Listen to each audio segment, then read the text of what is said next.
तो दोस्तों, आज मैं आपको एक ऐसी कहानी सुनाने जा रहा हूं जो आपके रोंगटे खड़े कर देगी। यह कहानी है राजस्थान के एक सुनसान और भूतिया लड़कियों के पीजी की, जहां हर कोने में छुपा है डर और हर दीवार के पीछे छुपा है एक खौफनाक रहस्य। यहाँ की रातें सिर्फ अंधेरे की नहीं बल्कि चीखों और सायों की गवाह हैं। इस पीजी में रहने वाली लड़कियां रातों को अजीब अजीब आवाजें सुनती थीं, कभी किसी के रोने की गूंज तो कभी भारी कदमों की धमक। लेकिन असली खौफ तब शुरू हुआ जब एक रात किसी ने दरवाजे के बाहर अपने लंबे बालों में छुपे चेहरे के साथ दस्तक दी। क्या यह सिर्फ डरावनी कहानियों का हिस्सा है या इस जगह पर वाकई छुपा है कोई खतरनाक सच? क्या आप इस रहस्य को सुलझाने की हिम्मत रखते हैं? तो तैयार हो जाइए, क्योंकि ये कहानी आपको अंत तक बांधे रखेगी और एक ऐसा मोड़ लेकर आएगी जिसे आप कभी भूल नहीं पाएंगे। यह कहानी राजस्थान के एक सुनसान और पुराने पीजी की है, जहां सिर्फ लड़कियां रहा करती थीं। इस जगह के बारे में दूर दूर तक यह चर्चा थी कि यहाँ कुछ अजीब और डरावना होता है, लेकिन कोई भी इसे गंभीरता से नहीं लेता था। यह घटना शुरू होती है उस वक्त से जब काजल नाम की एक लड़की राजस्थान के इस शहर में पढ़ाई के लिए आई थी। उसके माता पिता ने उसे इस पीजी में रहने के लिए भेजा था, क्योंकि यह जगह सुरक्षित और सुविधाजनक लगती थी। पीजी दिखने में साधारण था, पुरानी ईंटों की इमारत, ऊंची दीवारें और अंदर एक बड़ा सा आंगन। पहले कुछ दिन सब कुछ सामान्य था। काजल ने वहां कुछ नई दोस्त बनाई और वे सभी मिलकर पढ़ाई और मस्ती किया करती थीं। लेकिन जल्द ही काजल को रात में अजीब अजीब आवाजें सुनाई देने लगीं। कभी ऐसा लगता कि कोई भारी कदमों से दालान में चल रहा है, तो कभी ऐसा महसूस होता कि उसके कमरे के बाहर किसी के बात करने की फुसफुसाहट सुनाई दे रही है। एक रात काजल को ऐसा लगा कि कोई उसके कमरे के दरवाजे को खटखटा रहा है।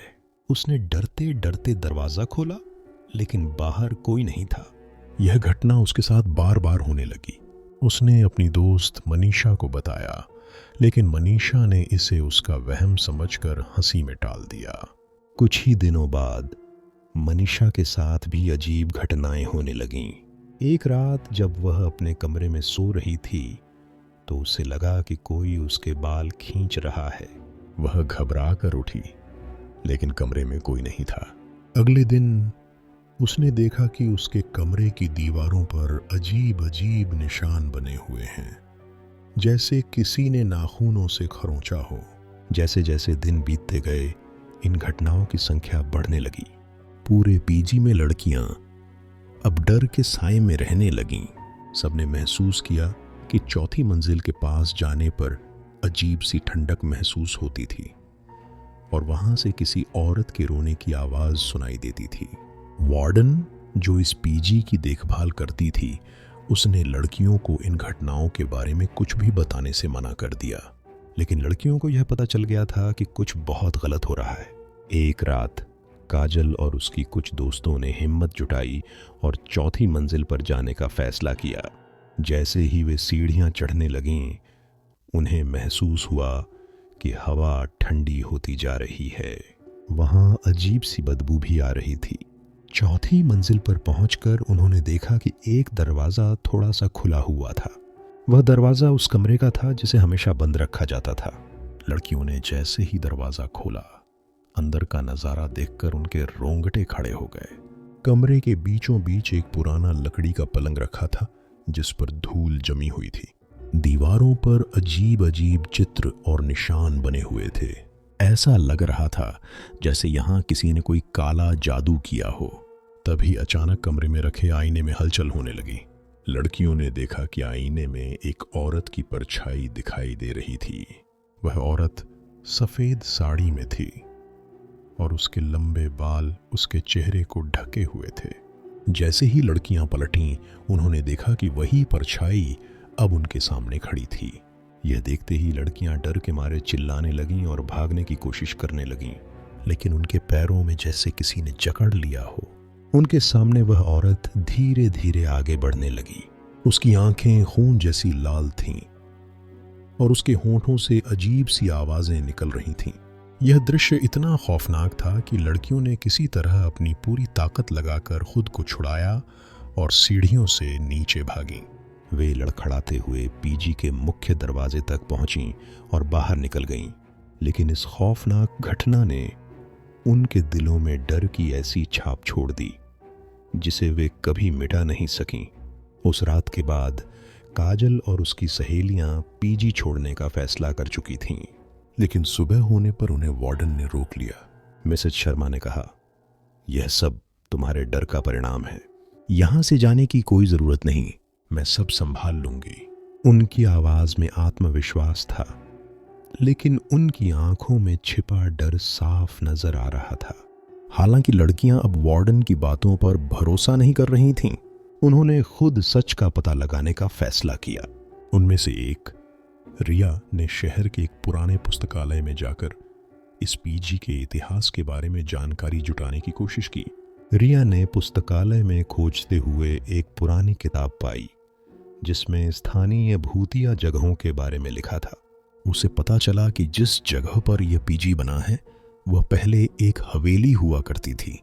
हवेली के मालिक ठाकुर देवेंद्र सिंह की बेटी अंजलि ने यहाँ आत्महत्या की थी।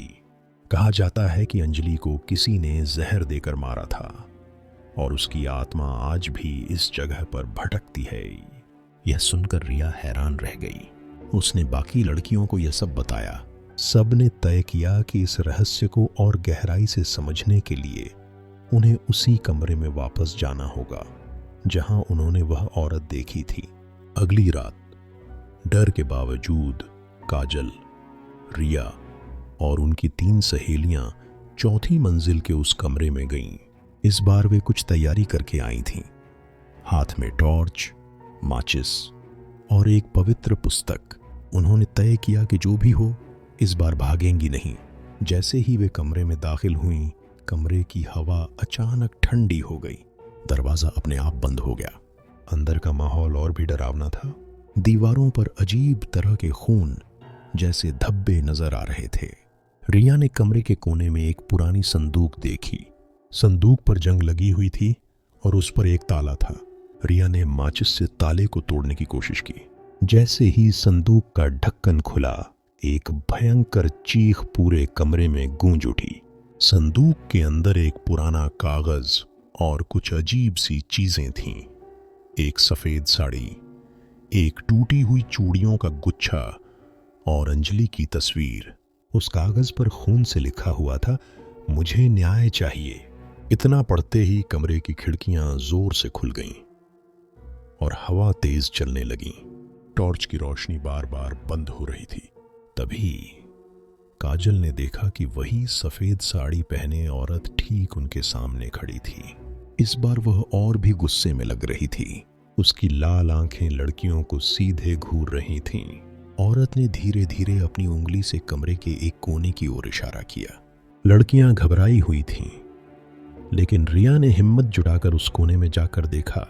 वहां जमीन पर खुदाई के निशान थे। रिया ने जैसे ही वहां हाथ लगाया, उसे एक खोपड़ी मिली। खोपड़ी पर खून के धब्बे और कुछ नाखूनों के निशान थे। तभी औरत ने चिल्लाकर कहा, मुझे मार दिया गया, मुझे न्याय चाहिए। इतना सुनते ही कमरे में हर चीज इधर उधर गिरने लगी। लड़कियों ने पवित्र पुस्तक को खोलकर कुछ प्रार्थनाएं पढ़नी शुरू कर दी। औरत की चीखें और तेज हो गईं। वह धीरे धीरे फीकी पड़ने लगी और आखिरकार गायब हो गई। लेकिन लड़कियां जानती थीं कि यह अंत नहीं है। उस रात के बाद उन्होंने पुलिस को इस बारे में जानकारी दी। खुदाई के दौरान वहां से एक और लाश मिली जो अंजलि की नहीं थी। यह किसी अज्ञात आदमी की लाश थी।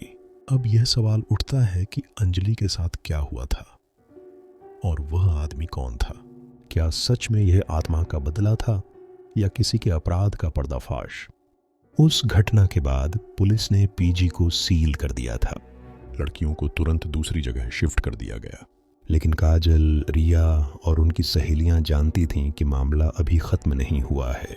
अंजलि की आत्मा को शांति नहीं मिली थी और उस दूसरी लाश का रहस्य भी अनसुलझा था। 2 दिन बाद रिया को पुलिस इंस्पेक्टर का फोन आया। उन्होंने बताया कि खुदाई में जो दूसरी लाश मिली थी वह करीब 10 साल पुरानी थी। उसके पास से एक अंगूठी और चेन बरामद हुई थी जिन पर ठाकुर देवेंद्र सिंह का नाम खुदा हुआ था। पुलिस को शक था कि यह लाश ठाकुर की हो सकती है। रिया ने काजल और बाकी लड़कियों को यह सब बताया। लड़कियों ने महसूस किया कि इस मामले में ठाकुर देवेंद्र सिंह का नाम बार बार सामने आ रहा था। उन्होंने तय किया कि उन्हें ठाकुर की हवेली में जाकर और जानकारी जुटानी होगी। हवेली गांव के बाहर एक वीरान जगह पर थी। सालों से वहां कोई नहीं गया था। जैसे ही लड़कियां हवेली के पास पहुंचीं, उन्हें ऐसा लगा जैसे कोई उन्हें देख रहा हो। हवेली की खिड़कियां टूटी हुई थीं और दरवाजे पर जंग लगा हुआ था। दरवाजे को धक्का देकर उन्होंने अंदर प्रवेश किया। अंदर का माहौल भूतिया था। दीवारों पर धूल जमी थी और हर तरफ मकड़ी के जाले थे। एक कमरे में उन्हें ठाकुर देवेंद्र सिंह की तस्वीर मिली। तस्वीर के नीचे एक डायरी रखी हुई थी। डायरी में ठाकुर के जीवन के बारे में लिखा था, लेकिन आखिरी कुछ पन्नों पर जो लिखा था उसने सबको हिला दिया। उसमें लिखा था, अंजलि मेरी बेटी नहीं है, वह एक धोखे का परिणाम है। मुझे उसके होने पर हमेशा शर्मिंदगी होती थी, लेकिन जब उसने मेरी संपत्ति मांगनी शुरू की तो मुझे उसे रोकना पड़ा। डायरी पढ़ते ही लड़कियां समझ गईं कि अंजलि ठाकुर की नाजायज संतान थी। उसे अपनी मां के साथ हमेशा दुत्कारा गया था। ठाकुर ने उसे अपनी संपत्ति से बेदखल करने की कोशिश की थी, लेकिन डायरी यहीं खत्म नहीं हुई। अगले पन्ने पर लिखा था, उस रात मैंने उसे जहर देकर मार दिया। मैंने सोचा था कि यह सब खत्म हो जाएगा, लेकिन वह आत्मा बनकर लौट आई। अब वह मेरी भी मौत की वजह बनेगी। मुझे लगता है मेरी लाश कभी न कभी जरूर मिलेगी। डायरी पढ़ते ही लड़कियां समझ गईं कि ठाकुर ने अंजलि को मार दिया था और अंजलि की आत्मा बदला लेने के लिए वापस आई थी। ठाकुर की मौत भी अंजलि की आत्मा के कारण हुई थी। तभी हवेली के एक कोने से आवाज आई, तुमने सच जान लिया है, लेकिन यह अंत नहीं है। लड़कियां तुरंत उस आवाज की ओर भागीं। वहां अंजलि की वही सफेद साड़ी पहने आत्मा खड़ी थी। अंजलि ने कहा, मुझे इंसाफ चाहिए। मेरी आत्मा तभी शांत होगी जब मेरे साथ हुए अन्याय को दुनिया के सामने लाया जाएगा। लड़कियों ने वादा किया कि वे अंजलि को न्याय दिलाने की पूरी कोशिश करेंगी। अंजलि की आत्मा धीरे धीरे गायब हो गई, लेकिन हवेली में अब भी एक अजीब सी ठंडक महसूस हो रही थी।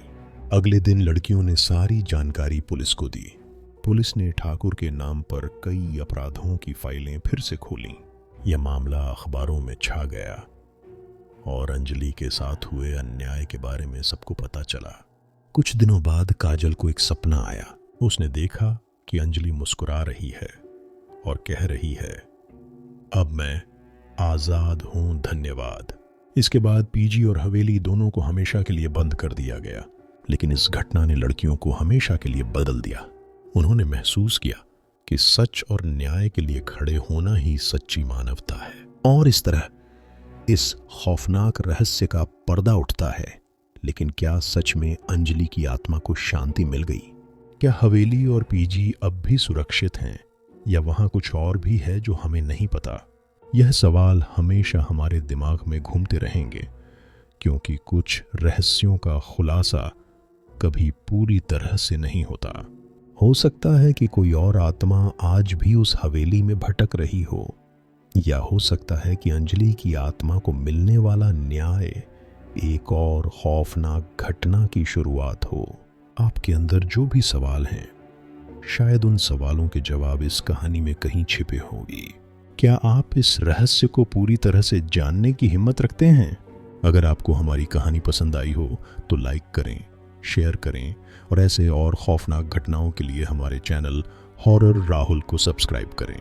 हमेशा याद रखें, डर कभी दूर नहीं जाता, वो बस आपकी नज़रों से छिप जाता है।